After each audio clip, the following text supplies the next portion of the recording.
This is the 1980 bonfire. It was the first one that my father built, and if you ask him, he would probably tell you it is what made him fall in love with his school.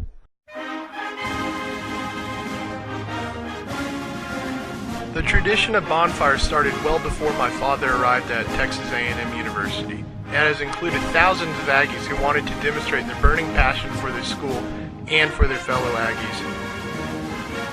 The tradition started back in 1909 when cadets at the Agricultural and Mechanical College of Texas built this trash fire to celebrate a big win. It wasn't actually until 1928 when the fire was burnt prior to the annual rivalry game versus Texas University. Over the years, the students evolved the bonfire into several different styles. The trash pile would soon become this teepee design, which would turn into the wedding cake design just like my dad built.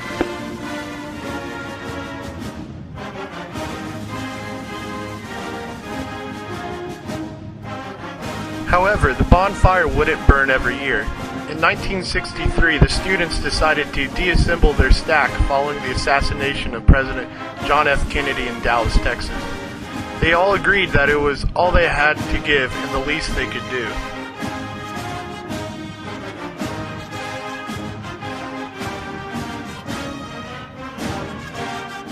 Like the rest of the world, the university and as a result the bonfire faced changes.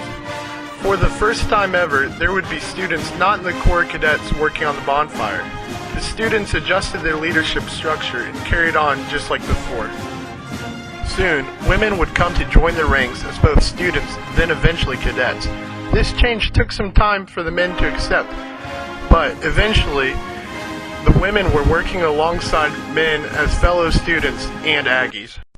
The eyes of the nation would be on the students when they faced the greatest change possible on November 24, 1999, when the bonfire stack collapsed just days before it was set to be burnt, killing 12 students and injuring a dozen more.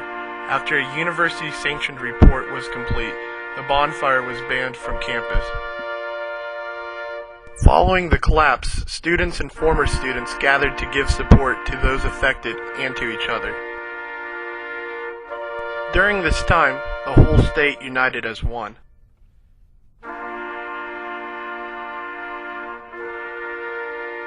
In 2002, the last class enrolled during the 1999-2000 school year was about to graduate without experiencing another bonfire.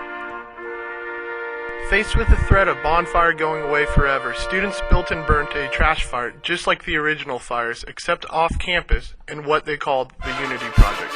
Later years, they would go back to a safer wedding cake design and go by the title Student Bonfire. This is when I come into the story. What you see here is my freshman bonfire.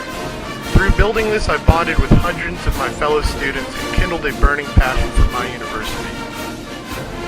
Like everything in this world, the bonfire is subject to change, but what makes the evolution of this great tradition possible is the thousands of students willing to change. As our school adapts to the 21st century, so will the bonfire. After surviving over a century and dozens of changes, it is clear that as long as one student has the burning desire to build the bonfire,